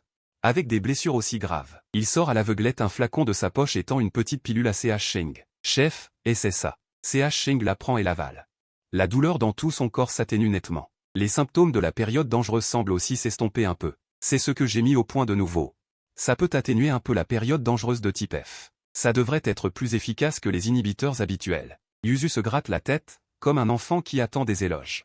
Je nettoie toujours après chaque fois. Avant qu'il ait fini sa phrase, des pas dehors font instantanément refroidir le regard de Sheng. Il prend la parole le premier pour couper la plainte de Yuzu. Shiyu, pourquoi es-tu encore là? Shiyu entre et jette une liasse de documents à Sheng. Le nouveau commandant en chef du bureau d'exécution. On a récupéré son dossier. Un véritable casse-tête. Sheng jette un coup d'œil froid. Il n'ouvre pas immédiatement la liasse, se contentant de hocher légèrement la tête. Shiyu semble mécontent de son indifférence. Mais n'ose pas le montrer ouvertement. La dernière fois que JYU accent grave a eu aussi mal à la tête, c'était il y a 10 ans avec ce Chang GNG du Darknet. Ce Chang GNG du Darknet, il y a un an, rappelle Shiyu d'un ton sérieux. Tu t'es déjà laissé avoir une fois par ce QQNG, ne relâche pas ta vigilance. En entendant le nom de Chang GNG, la respiration de Sheng marque un léger arrêt. Mais il reprend vite son calme, je sais. Derrière lui, Yuzu, caché, retient l'essentiel, alors c'est ce type nommé QQNG qui a blessé mon chef à ce point. Quand je le verrai, je le regarderai bien 2 fois pour me venger. À propos, ce QQNG a un homme très dangereux à ses côtés, du nom de Kuiwei. Cette fois-ci, tu es tombé dans un piège en allant chercher le Shiji. Mais c'est lui qui a le plus de chances de développer le bloqueur. Shiyu devient sérieux. Mingxiu t'a confié une mission, tuer ce Kuiwei dans un mois. Sheng lève brusquement la tête. Cette fois, Mingxiu lui ordonne de tuer un proche de QQNG. Alors qu'il fronce les sourcils, perdu dans ses pensées. Shiyu se penche soudain avec intérêt. Il s'approche de Sheng et regarde les marques rouges sur son cou. Cette fois, tu as pris cher. Un sourire amusé brille dans les yeux de Shiyu. Sheng ne répond pas, mais recule la tête avec dégoût pour prendre ses distances. Ton verrou a sauté. Mingxiu m'a dit de te prévenir, ce soir, va à Enshi pour une nouvelle injection. Shiyu éclate de rire en finissant sa phrase. Sheng sursaute légèrement, puis hoche la tête, le regard vide. C'est le seul moyen de contacter Mingxiu, mais aussi l'endroit où l'on punit les échecs ou les infractions. Cette fois, non seulement la mission a échoué. Il n'a pas réussi à rapporter le ZGJ, mais il a fallu beaucoup de renforts pour le sauver, et en plus il a perdu le verrou. Mingxiu ne le laissera pas s'en tirer à si bon compte. Après que Shiyu soit parti avec ses hommes, Sheng tourne enfin son regard vers la liasse de documents qu'il avait mise de côté. Yuzu s'approche, l'air plaintif, chef, c'est lui qui t'a blessé. Il profite de la situation. Si tu n'avais pas été en danger, il n'aurait certainement pas commis d'erreur. Mais Sheng baissa les yeux. Il est vraiment redoutable, utilisant le blocage pour me forcer à entrer dans le jeu, sachant que je n'ai pas le choix. Le ton de Sheng était plein de certitude, son petit frère est toujours aussi malin qu'avant. Mais sur le champ de bataille, c'est ainsi qu'on ne subit pas de pertes. Il continua à feuilleter les documents, Yuju s'approcha aussi, curieux de voir cet adversaire que Sheng appréciait tant. Selon les données, l'enfance de Kangxing avant 13 ans est un blanc complet, comme si quelqu'un l'avait délibérément effacé, sans laisser aucune trace. À cette époque, Kangxing était bien protégé par Sheng, personne ne pouvait le retrouver. Mais après 13 ans, Kangxing est apparu dans un orphelinat près du bureau de commandement. En moins d'1 an, il a rejoint le centre d'entraînement spécial du bureau. Le regard de Sheng s'arrêta sur ces mots, centre d'entraînement spécial. Son cœur se serra. Il savait bien ce qu'était ce centre d'entraînement spécial. Le réseau sombre du bureau d'exécution est en équilibre entre la vie et la mort, et en face, le centre d'entraînement spécial du bureau de commandement recrute des enfants sans soutien. On les forme pour devenir les lames les plus tranchantes du bureau. Il est difficile d'imaginer ce que Shu Qing a traversé pour sortir de ce centre. Pour être devenu ce qu'il est aujourd'hui, un expert de la vie et de la mort. Sheng tenait les documents, ses mains tremblaient légèrement. Autrefois, son plus grand souhait était que Shu Qing grandisse en paix, loin du tourbillon dans lequel il se trouve lui-même. Mais le destin en a décidé autrement. Aujourd'hui, Kui King se tient lui aussi au centre du tourbillon. Chef, est-ce que ce type est difficile à tuer? Demanda Yuju en penchant la tête à côté. Shushen hocha la tête en rangeant les documents. Oui, il doit être difficile à tuer. Mon petit frère est si fort. Alors on ne peut pas l'éviter? Demanda Yuju en regardant le poignet couvert de cicatrices de Shushen, les yeux pleins d'inquiétude. Shushen secoua doucement la tête, on ne peut pas l'éviter. Il est probablement impossible même de se cacher. Chu Shen, en s'échappant cette fois, a ajouté encore un lourd tribut de vie humaine. Kui King ne lui pardonnera pas. En pensant au regard glacial que Kui King lui avait lancé, son cœur se serra de nouveau, et sa respiration devint difficile. Il réprima la douleur dans sa poitrine et se traîna péniblement jusqu'au feu. Il jeta le dossier contenant les 10 années de vie de Kui King dans les flammes, jusqu'à ce qu'il ne reste que des cendres. Prenant une profonde inspiration, il donna ses instructions à Yuju. « Je vais au marché noir. Tu viendras me chercher dans 2 ou 3 heures. » Yuju regarda Chu Shen s'éloigner. Mais il n'osa pas le retenir, car Ming Xiao est un fou, un pervers. Si Chu Shen n'y va pas, les conséquences seront encore pires. Chu Shen s'avança pas à pas vers cet entrepôt souterrain imprégné d'une atmosphère de servitude. Chaque pas l'enfonçait davantage dans le désespoir. Il composa le code, le mur glissa, révélant un escalier glacial. Au bout du couloir, le scanner émit une confirmation glaciale, identité confirmée, Chongyu, vérification réussie. La porte s'ouvrit lentement sur les côtés. Derrière la porte, une pièce sans fenêtre, éclairée seulement par une lampe tamisée venant d'en haut, et des dizaines de caméras clignotant dans toutes les directions. Ming Xiao n'était pas là, il n'apparaît jamais. Chu Shen s'avança en silence jusqu'au centre de la pièce. Il s'agenouilla sans un mot. Devant lui, des menottes reliées au sol par des chaînes, et une étrange aiguille brillante comme du mercure. Chu Shen, impassible, mit les menottes. Le métal froid imprégna sa peau, le faisant frissonner malgré lui. Chongyu, c'est la 2e fois que tu reçois le supplice du feu ce mois-ci, dit la voix de Ming Xiao, semblant venir de toutes parts. Avec une sonorité étrange et surnaturelle, comme une voix qui dicte la vie et la mort. Pourquoi cela a-t-il échoué? Les cils de Chu Shen frémirent, son expression était vide. Probablement à cause d'une lésion nerveuse, accidentellement détruite par un choc électrique. Ce contrôleur implanté dans le corps humain se déplace dans le sang, impossible à retirer. Qui aurait cru que cette fois, il serait détruit par hasard? Les nerfs de Chu Shen, tendus, ne s'étaient pas relâchés un instant, il était en état d'alerte maximale. La punition de Ming Xiao n'était pas une blessure physique, mais une torture et une destruction psychologique. Pourtant, il ne pouvait pas craquer. S'il disait un seul mot devant Ming Xiao, 10 ans d'efforts seraient réduits à néant. Zhongyu, la fréquence de tes échecs récents est un peu trop élevée. La voix de Ming Xiao, bien que traitée, laissait transparaître un fort mécontentement. L'échec de la mission est de ma faute. Chu Shen baissa la tête, sa voix douce mais empreinte d'un désespoir diffus. Zhongyu accepte la punition. Je demande une réimplantation. Il leva la tête, ses yeux morts ne montraient aucune trace de rébellion. La mission n'était pas terminée, il devait survivre, il devait gagner la confiance de Ming Xiao. Toute la salle sombra dans un long silence. Alors que les nerfs de Chu Shen, extrêmement tendus, étaient sur le point de lâcher. La voix de Ming Xiao retentit, toi-même, prends cette seringue par terre. Le regard de Chu Shen tomba sur la seringue au sol. Étrangement sinistre, il s'agenouilla lentement, ramassa la seringue avec une humiliation indicible, et sans hésiter enfonça l'aiguille dans sa nuque. La douleur, une douleur infinie, plus insoutenable que la torture subie lors des interrogatoires. Alors que le liquide glacé, mêlé à la douleur, envahissait son corps. Chu Shen sentit la douleur atroce se propager le long de ses vertèbres. Il n'y tint plus, bascula violemment en avant, et sa vision devint floue. Il ouvrit les yeux dans la douleur, hagard, mais la scène passa soudainement de la salle d'interrogatoire au dortoir du bureau d'exécution. Lui, plus jeune, était au milieu de ses camarades, comme dans un rêve. Ses larmes jaillirent, mais l'instant d'après, les sourires de ses camarades devinrent sinistres. Leurs corps commencèrent à pourrir, du sang coulant partout. Le décor se transforma en champ de bataille. Shang Zheng, pourquoi n'es-tu pas mort? Pourquoi es-tu devenu le laquais d'un autre? Pourquoi es-tu devenu comme ça? Ces questions acérées résonnaient aux oreilles de Chu Shen. Non, je n'ai pas. Chu Shen cria inconsciemment, mais aucune des paroles justificatives ne pouvait être prononcée. Il ne distinguait déjà plus l'illusion de la réalité dans la douleur.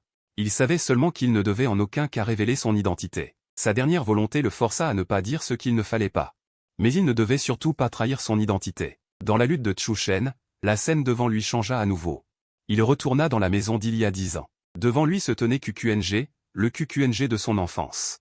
Il tenait son frère par la jambe, levant la tête pour lui demander « Grand frère, quand rentres-tu? On t'attend pour couper le gâteau. » Chu Shen savait qu'il ne reviendrait pas. C'était cet anniversaire qu'il n'avait pas pu finir avec QQNG. Il n'avait même pas pu dire « Pardon ».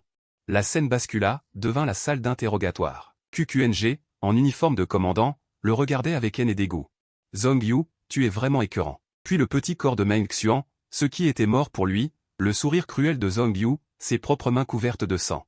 Le cri déchirant ne put être contenu, résonnant dans la salle. Une douleur non pas charnelle, mais celle d'une âme déchirée en lambeaux. Chu Shen haletait violemment, son regard vide, quand la voix de Ming Xiao résonna de nouveau à ses oreilles. « Zhongyu, te souviens-tu de ta position ?»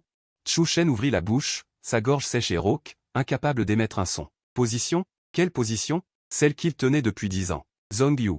La voix de CH Shen est encore plus féroce qu'avant. Des larmes coulent de ses yeux vagues. Un son brisé sort de sa gorge. Au milieu du rire, il purge sa peine. Éliminer les humains. CH Shen n'arrête pas, il doit répéter encore et encore.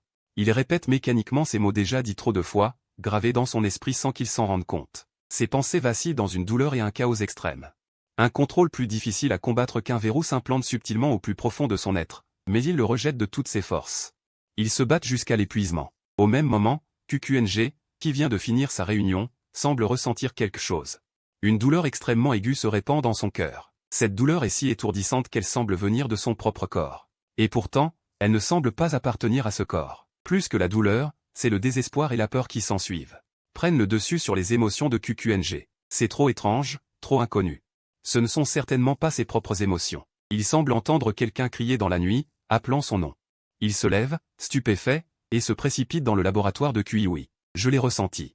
C'est le chaos, la douleur, partout. Et aussi le désespoir et la tristesse. Les yeux de Shu XNG sont rarement aussi emplis de panique et de confusion. Ce n'est pas moi, c'est lui. C'est forcément lui. Il divague, essayant de décrire cette empathie brève mais intense. QIWI est pris d'une grande frayeur. Après avoir écouté ses propos confus, QIWI fronce les sourcils. Il fait asseoir Shu XNG à côté de lui.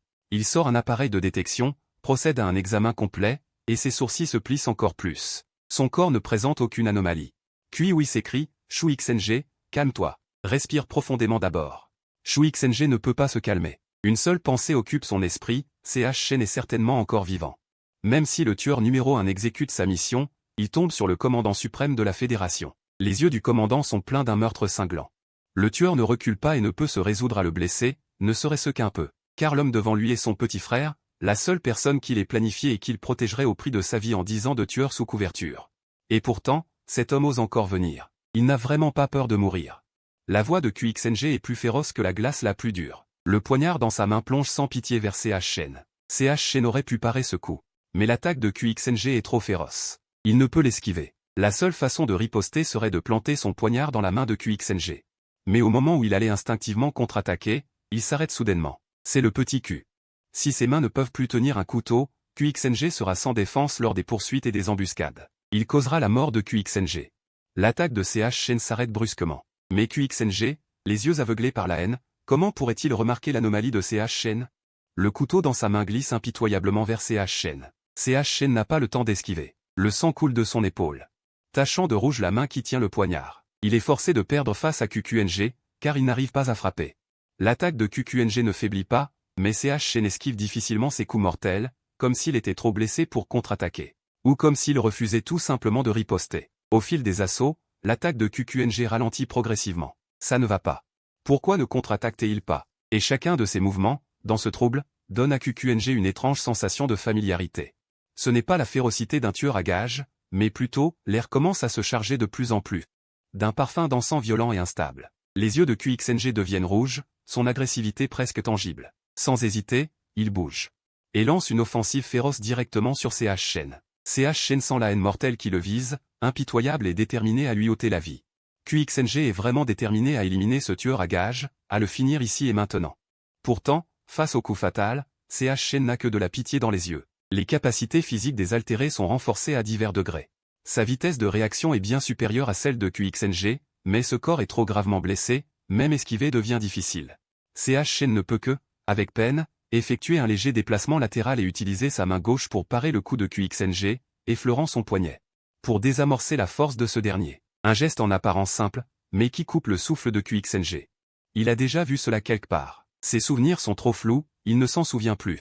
Le regard de QXNG est perçant. Il fixe les yeux de CH Shen, encore vif sous son masque, essayant d'y trouver quelque chose.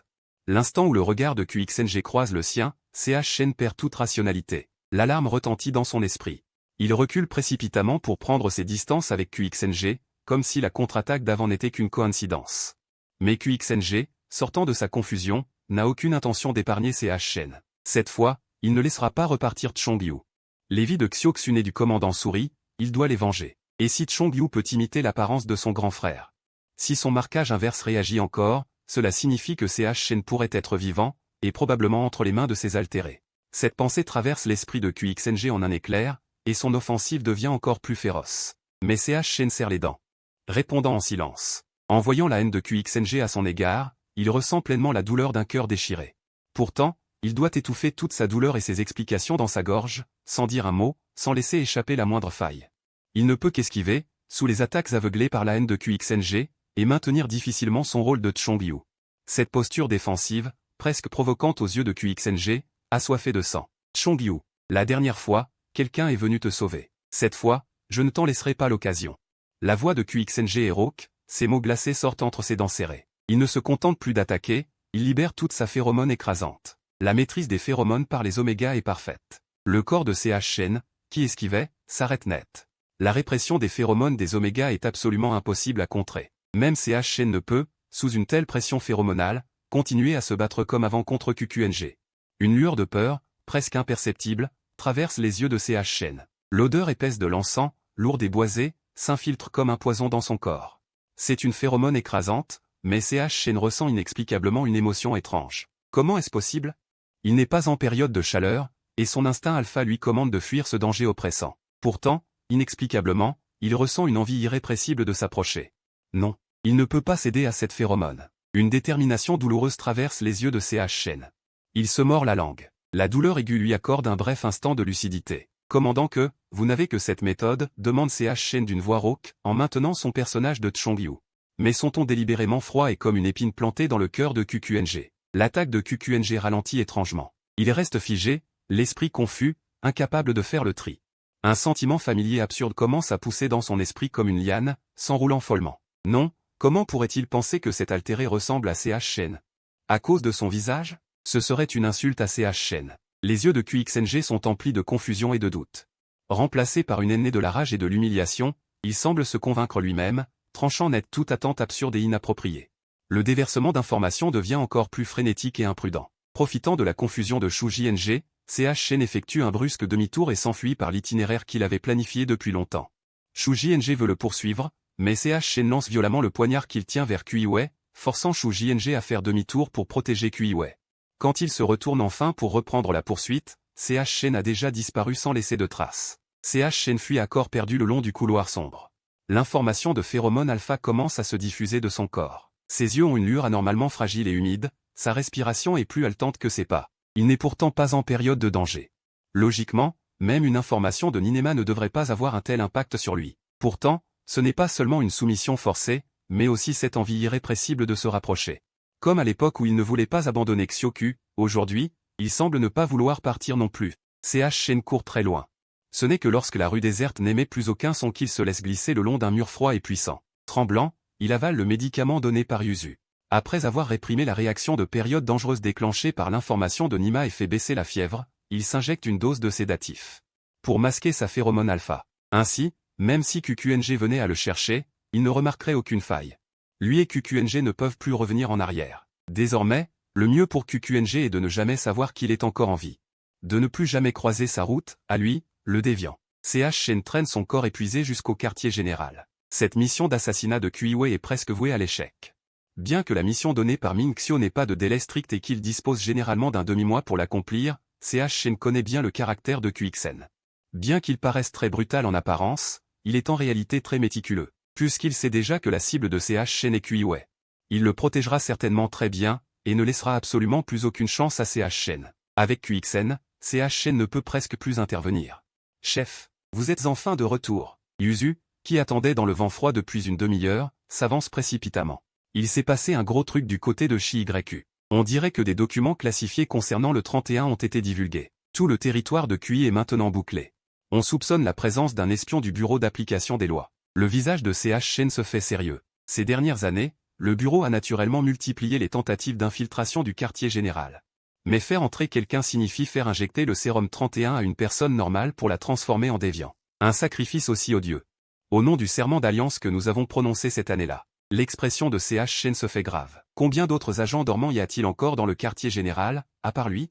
Quelques jours plus tard, CH Shen se rend au lieu de punition, mais après un simple tour, il fait demi-tour. Il vide calmement son arme de ses balles. Puis il saisit le poignard qui l'accompagne depuis 10 ans. Sans un bruit, il retourne à son logement et intercepte bien la personne qui tentait de fuir par le premier étage. Avant que l'homme n'ait le temps de réagir, la lame froide est déjà tranchante contre sa gorge. Si tu ne veux pas mourir, ne bouge pas. La voix de CH Shen est glaciale. C'est le premier tueur à gages. Personne n'ose lire. L'homme retient son souffle, poussé par C.H. Chen. Il titube et recule en trébuchant dans la pièce. C.H. Chen ferme la porte derrière lui, puis se retourne pour fixer le jeune homme au visage pâle, terrorisé, qui se tient devant lui. Je t'ai déjà vu. Tu t'appelles ZHNG Kian, c'est ça? T'as vraiment du cran.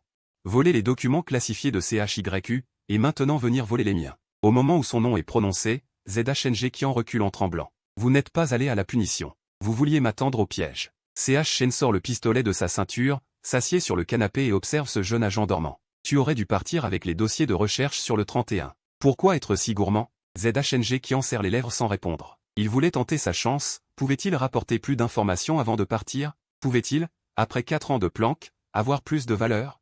ZHNG Kian baisse la tête, résigné. Il serre les dents et crache, j'ai perdu mon pari. Tue-moi si tu veux. Pourquoi tu traînes? Tu attends que CHYU vienne prendre le crédit. C.H. Chen ne prête pas attention à son insulte désespérée. Il dit seulement, d'un ton légèrement moqueur, si tu n'étais pas si imbu de toi-même.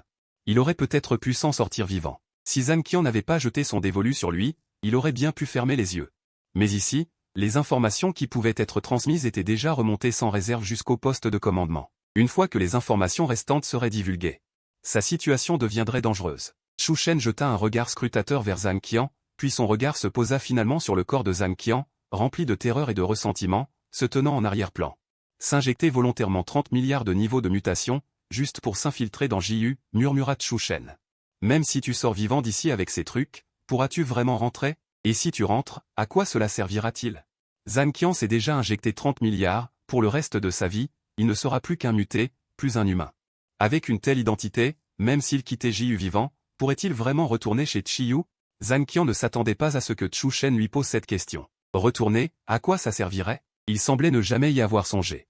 Il resta figé, son expression autrefois déterminée s'évanouissant un instant. Au moment où le regard de Zhang Qian devint vague, un élan meurtrier traversa les yeux de Shu Shen. Puisqu'il était de toute façon condamné, il n'avait aucune raison de prendre le risque de l'épargner. Après tout, chacune de ses prises de risque pouvait réellement lui coûter la vie. Lui aussi avait déjà risqué sa vie par le passé. C'était la première année où Shu Shen était arrivé à JU. Il n'était pas le seul à y être infiltré, il y avait une autre personne. Kang Meng. À l'époque, Shu Shen, tout juste arrivé à JU, avait failli se faire démasquer à cause de son incapacité à accepter le sang versé. Kang Meng lui avait sauvé la vie. Pour Shu Shen, Kang Meng était à la fois un mentor et un ami. Mais au cours d'une mission, l'identité de Kang Meng fut dévoilée. Il avait frappé le premier et tué Kang Meng. Dans un endroit comme JU, la confiance et le dévouement sont des choses trop grandes. Shu Shen avait enduré la torture jusqu'à aujourd'hui, et n'avait plus jamais eu de compagnon. Il sortit de ses souvenirs et regarda Zhang Qian. Zhang Qian était également démasqué, tout comme Kang Meng autrefois. Il ne fallait absolument pas que Zhang Qian tombe vivant entre les mains de CHYU. Sinon, sous la torture de JU, peu de gens tiendraient le coup. Si Zhang Qian faisait défection, combien de personnes encore mourraient à cause de lui? Shu Shen eut un rire amer, sa lame déjà posée contre la nuque de Zhang Qian. Je ne suis pas obligé de te tuer. Dis-moi, combien d'infiltrés la division d'exécution a-t-elle encore à JU? Jusqu'à quel point se sont-ils infiltrés? Je te laisserai partir. Il releva immédiatement la tête, les yeux pleins de larmes et de colère. CHYU, si tu veux me tuer, tue-moi. Pourquoi poser toutes ces questions sans intérêt? Mourir de ta main n'est pas une injustice pour moi. Les jeunes yeux de Zhang Qian brillaient d'une férocité sans phare envers les mutants.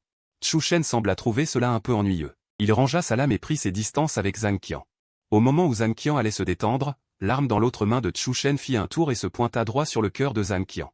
Ces dernières années, les infiltrés à JU ont été débusqués les uns après les autres. Ceux que votre division d'exécution a envoyés ici sont presque anéantis. Certains n'ont même plus de quoi manger ni se vêtir. Shu Shen baissa les yeux sur son arme. Parfois, je n'arrive pas à comprendre. Venir se faire tuer les uns après les autres comme ça en vaut la peine? Ça a du sens? Venir avec la détermination de mourir. Pour passer toute sa vie sans espoir de retour. Sous la menace du pistolet, Zhang Qian n'avait même plus le courage de se tenir debout.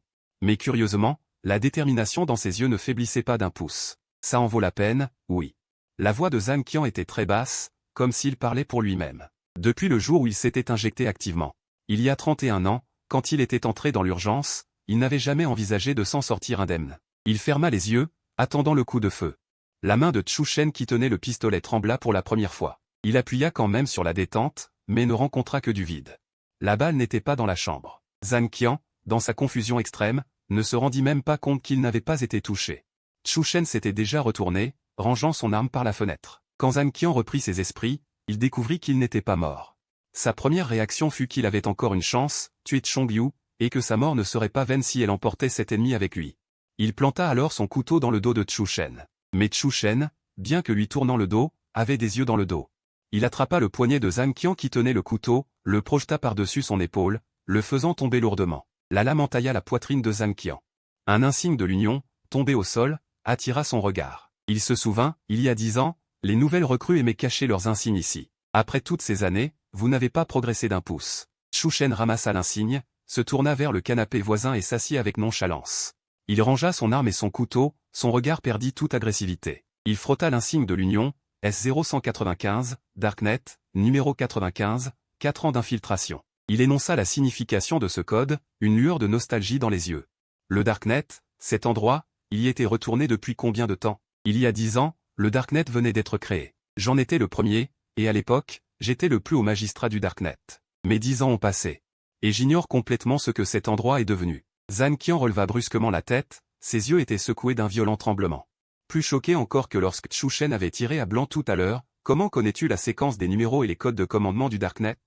Ils sont différents de ceux des agents et des magistrats. Personne en dehors du Darknet ne les connaît. Chu Shen posa l'insigne de l'Union soigneusement sur la table, tu es exposé. Mission terminée. Retourne au Darknet pour faire ton rapport. J'utiliserai mon autorité pour me porter garant de toi, afin d'attester que tu n'as commis aucun meurtre ni crime durant ces 4 années. Tu ne seras pas soumis à une enquête. La voix de Chu Shen était douce, mais chaque mot résonnait comme un coup de tonnerre dans le cœur de Zhang Qian. Chongyu, il est du Darknet, sinon comment saurait-il tout cela? La plupart des agents infiltrés ne peuvent pas rester sans une seule tâche. Après une mission d'infiltration, les mérites sont récompensés, les fautes sanctionnées, et on est presque toujours soumis à une enquête. Mais une seule parole de sa part pourrait effacer 4 ans de mes fautes? Quel haut niveau d'autorité a-t-il? Le regard de Zhang Qian passa de la haine à la confusion, puis se remplit peu à peu d'admiration. Chef, aîné, je vous en prie. Zhang Qian s'assit, penaud, sur le bord de la table de thé. Ne pose pas de questions, ne demande rien. Le regard de Chu Shen se refroidit. Ils étaient tous deux du Darknet.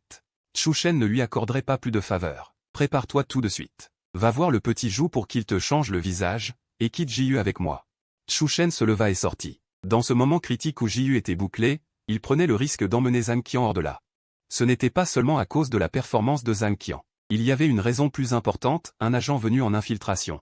Pouvait-il vraiment retourner en arrière? Il voulait connaître la réponse. Il guida Zhang Qian, franchissant facilement le blocus jusqu'à la frontière. Par-delà cette montagne, quelqu'un de la loi viendra te prendre en charge. Chu Shen regarda les sommets devant lui, le regard complexe. Zhang Qian pouvait rentrer. Mais lui, il ne le pouvait pas. Zhang Qian fit quelques pas. Puis se retourna, combien de temps faudra-t-il pour que ta mission se termine? Chu Shen secoua la tête. Sa mission à lui? Quand l'urgence ne serait plus, il pourrait rentrer. Mais cet objectif était trop lointain. Il n'osait pas perdre espoir. Après avoir renvoyé Zhang Qian, il était encore tôt. Retourner trop tôt à l'urgence aurait éveillé les soupçons. Il décida d'aller voir Kui Wei une fois de plus. À ce moment-là, au commissariat, on célébrait les funérailles de Xiao Xuan. Kui Wei et Ke Zujing étaient arrivés tôt. Shu Qing craignait que la tragédie de Meng Xian ne se reproduise sur Kui Wei. Ces derniers jours, Shu Qing, soit il le suivait personnellement, soit il le faisait suivre. Il n'osait pas se relâcher un instant. Alors que la salle Menton s'effondrait de chagrin, il demanda, les yeux pleins de haine, commandant Shu. Quand est la prochaine mission d'élimination? Laissez-moi y aller. Xiao Xuan n'est plus là. Sa femme, rongée par le chagrin, est devenue folle. Lui, autrefois envié de tout le commissariat, avait une femme magnifique. Un fils intelligent et aimé de tous. Mais aujourd'hui, il ne lui reste plus rien. Seule la haine lui permettait de tenir encore. Shu Qing resta silencieux un instant, puis finit par dire, mon cher. Bientôt, il avait déjà localisé l'occasion où Chongyu repartirait. La direction d'où venait Chongyu était précisément celle des funérailles. Le commandant avait enfin découvert la véritable identité du tueur. Cet assassin redoutable qu'il haïssait tant était en réalité son propre frère, qu'il croyait mort depuis 10 ans. Pour dissiper les soupçons de l'organisation, Chu Shen dut accomplir une mission d'assassinat. Mais en arrivant au commissariat, il découvrit que des funérailles y avaient lieu. Shu Qing avait déjà tendu un piège mortel. Chu Shen, armé, s'arrêta non loin des funérailles, s'assurant que Kui Wei était dans sa ligne de mire. Parmi la foule, il repéra sa silhouette.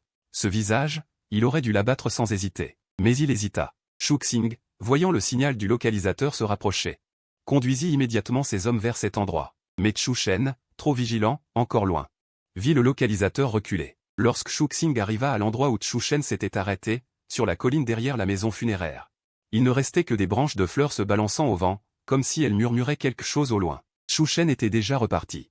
Shuxing baissa les yeux et vit une petite fleur blanche cueillie, déposée sur un rocher face aux funérailles.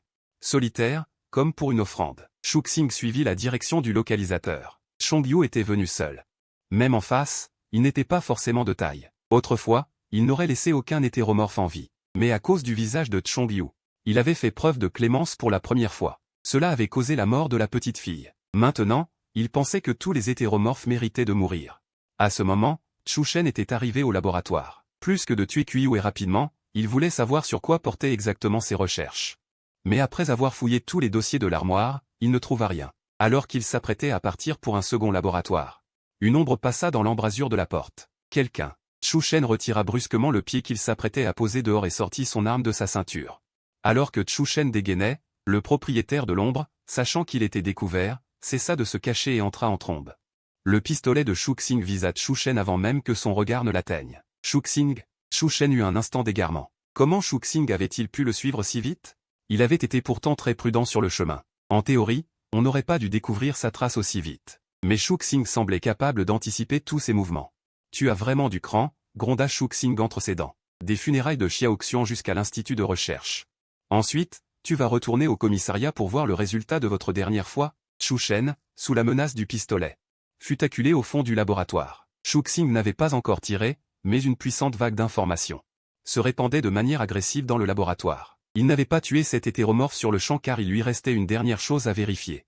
S01, Chang Zheng, tu connais? La voix de Shuxing résonna froidement dans le laboratoire. Ne me dis pas, avec ce visage, que tu ne le connais pas. King n'ose pas baisser sa garde. Les phéromones de Ninema se propagent sauvagement dans le laboratoire, laissant Chu Shen adossé au mur. Ces phéromones d'alpha ne rivalisent pas non plus avec celles de Ninema. L'autre main de Chu Shen, qui ne tient pas d'arme, tremble en s'accrochant au rideau derrière lui. Il serre les lèvres, du sang suinte au coin de sa bouche. Plus que la douleur écrasante des phéromones de Ninema, ce qui le fait souffrir, c'est la blessure infligée par King.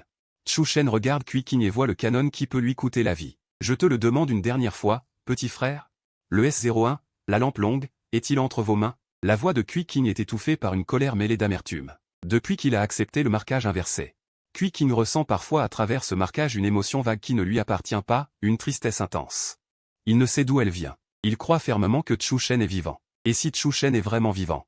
La plus grande probabilité est qu'il soit entre les mains de King. Seulement ainsi peut-on expliquer pourquoi ces êtres altérés parviennent à imiter l'apparence de Chu Shen. Les phéromones de King deviennent de plus en plus déchaînés, exerçant une oppression typique du MIM. Aucun alpha ne peut y résister. Qu'est-ce que tu racontes?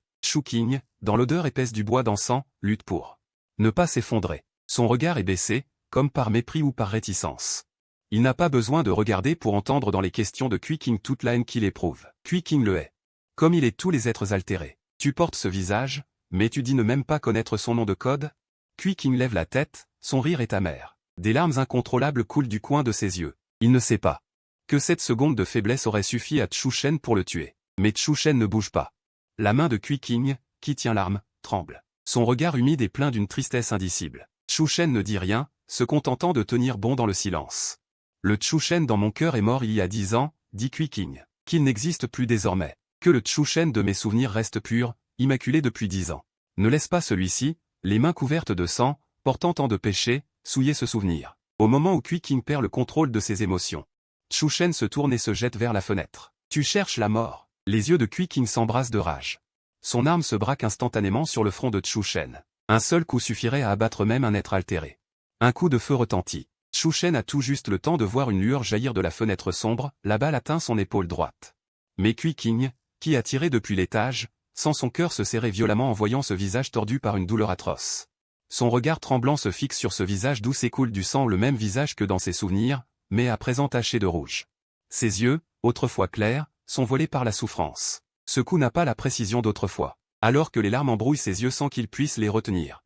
Chu Shen se relève en luttant. Ignorant sa blessure à l'épaule, il roule dans les buissons à côté. Quand King descend en courant, il ne voit que les traces de sang au sol, qui mènent vers l'entrée principale de l'institut. Sur son localisateur, il voit que Chu Shen s'enfuit vers la périphérie de la ville. Il ne doit pas laisser Chu Shen s'enfuir avec toutes ses blessures. Un être altéré en état de grave perte de sang perd toute raison, il devient comme une bête obéissant à son instinct de soif de sang. Pour réparer ses blessures, personne ne sait ce qu'il pourrait faire. Chu Shen, blessé, court vers les endroits peu fréquentés. La douleur à son épaule lui rappelle sans cesse que cette balle vient de King. 10 ans de nostalgie. sont finalement brisés par cette folie sur le champ de bataille. Chu Shen n'avait jamais imaginé que Kui King deviendrait sa plus grande menace. Shui Xenge a suivi la traînée de sang jusqu'à une rivière peu profonde. Il a regardé la berge basse. En descendant le courant, après quelques montagnes, c'était le territoire de JYU accent grave. Mais Shui Xenge a regardé vers l'amont. Sans savoir pourquoi, il se souvint soudain que quand il était très petit, CH Shen, pour qu'il puisse se défendre, lui avait appris à remonter le courant. Petit, si tu es poursuivi, cours vers l'amont. Que ce soit le sang ou l'odeur, tout sera emporté par le courant, sans laisser de traces. C'est ainsi que CH Shen lui avait appris. Et même si tu laisses des traces en amont, ce n'est pas grave. Après un certain trajet, retourne à la source, puis finalement reviens à l'endroit où tu as commencé. L'endroit le plus dangereux et le plus sûr. Cela te donnera le plus de temps pour t'enfuir. Shui Xenge s'arrêta au bord de la rivière. Dans son esprit résonnaient ces paroles que CH Shen lui avait dites. Comme poussé par une force invisible, il ne descendit pas le courant vers l'aval, mais remonta la berge. Il voulait tenter sa chance, mais chaque pas était étrangement lourd. Comme s'il avait peur de gagner son pari. Shui Xenge n'alla pas loin le long de la rive quand il découvrit en amont quelques gouttes de sang frais. Le sang venait d'être versé, il n'avait même pas eu le temps de coaguler. Le cœur de QQNG s'arrêta un instant. Pourquoi cet imitateur de JYU accent grave, lorsqu'il est blessé, ne fuit-il pas instinctivement vers le territoire de JYU accent grave, mais se cache-t-il en amont? Pourquoi ce tueur déguisé en son frère, ce JYU accent grave, imitait pourtant ses habitudes avec une telle ressemblance? Les pieds de QQNG hésitèrent. Pendant un instant, il osait à peine continuer à le poursuivre. La réponse floue qu'il pressentait, il n'osait pas l'effleurer. CH Shen avait bien remonté le courant, selon ses propres habitudes. Il attendait que QQNG le poursuive vers le territoire de JYU accent grave. Mais CH Shen, ayant perdu trop de sang, commençait à avoir la vision trouble. L'envie de sang devenait de plus en plus forte. Une voix dans sa tête lui disait de faire demi-tour, de tester sa place dans le cœur de QQNG. De révéler son identité à QQNG, peut-être obtiendrait-il le sang de l'autre frère. Cet appel vil résonnait dans son esprit, impossible à chasser. Avec chaque goutte de sang perdue, son corps semblait devenir plus froid. Ses pas, de plus en plus chancelants, perdaient leur consistance.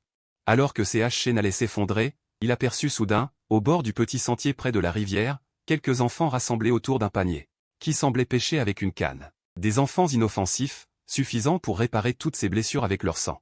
Quelques gorgées suffiraient à guérir ses blessures, à lui permettre de fuir et de se sortir complètement de cette mauvaise posture. CH Shen retint difficilement la douleur de la blessure à l'épaule. C'était la balle que QXNG lui avait tirée. 10 ans. Il était devenu méconnaissable aux yeux de QXNG. Les mains couvertes de sang, chargées de péché, comparé au plus haut juge du Darknet d'autrefois. Celui que tout le monde vénérait, il devait être devenu deux personnes différentes. Non loin de lui. Un petit garçon qui pêchait se tenait dans la rivière, comme s'il voulait attraper un poisson plus profond, mais il était trop loin. Et le courant l'avait fait perdre l'équilibre. Au moment où l'enfant se noyait, CH Shen, sans réfléchir, traînant ses blessures, s'élança. Et sortit l'enfant de l'eau. Le petit était visiblement terrifié, se débattant violemment dans les bras de CH Shen. CH Shen, supportant la douleur atroce de ses blessures, ramena l'enfant sur la berge sécurisée. Il aurait dû le lâcher. Mais, pourtant, l'instinct de soif de sang le poussait à s'accrocher désespérément à ce lien du sang qui lui était offert. Une morsure, et il serait sauvé. Le regard de Chu Shen s'embrouilla peu à peu, mais la main qui tenait l'enfant serra la paume de l'autre main jusqu'à s'enfoncer, presque au moment où il s'agenouilla sur la berge. Kexing arriva en courant, attiré par les pleurs de l'enfant. En voyant le regard déjà inconscient de Chu Shen, qui tombait sur l'enfant effrayé dans ses bras. Il leva à nouveau son arme. Mais en entendant la voix de Kexing, Chu Shen sembla perdre ses dernières forces et s'effondra. Kexing ne le laisserait pas tuer. Il n'avait plus besoin de lutter désespérément contre son instinct. Sa main, trempée de son propre sang, s'approcha inconsciemment de Kui King, diffusant inconsciemment un léger parfum de santal qui flottait dans l'odeur épaisse du sang. Chu Shen, inconscient, voulait s'approcher, mais n'en avait plus la force. Il n'essayait plus de fuir. Il s'agenouilla, résigné, dans la mare de sang. Son regard ensanglanté devint vague. Pourquoi le chagrin remontait-il vers l'amont? Pourquoi avait-il attendu assez longtemps pour que le sang s'écoule comme une lampe, sans jamais s'en prendre à ses enfants? Pourquoi tout était-il si contraire à la logique? Tue-moi. La voix de Chu Shen était trop faible, pleine d'une tristesse infinie. Petite Ju, tue-moi. Ju Shin, en entendant ce surnom, sentit son cœur comme s'arrêter. Petite Ju. Cela faisait 10 ans qu'elle ne l'avait pas entendu. Seul Chu Shen l'appelait ainsi. La main de Ju Shin, qui tenait l'arme, se mit à trembler violemment. Pourquoi? Comment ce tueur rencontré par hasard pouvait-il connaître le surnom que Chu Shen lui donnait? Elle regarda la personne effondrée dans le sang, son expression hésitante. Ce visage familier, inchangé depuis 10 ans. Identique à ses souvenirs. Mais dans ses souvenirs, Chu Shen avait toujours été extrêmement fier et indomptable. Quoi qu'il arrive, il se tenait toujours calmement devant elle, la protégeant de tout. Mais maintenant, La personne effondrée devant elle ressemblait à un loup pris au piège, le sang mêlé à la boue souillant ce visage qui aurait dû être immaculé. Non, impossible. Comment Chou Shen aurait-il pu devenir un monstre? Dans son esprit, elle niait frénétiquement, mais son cœur battait la chamade, incontrôlable. Chou Shen avait perdu trop de sang, il perdait peu à peu connaissance.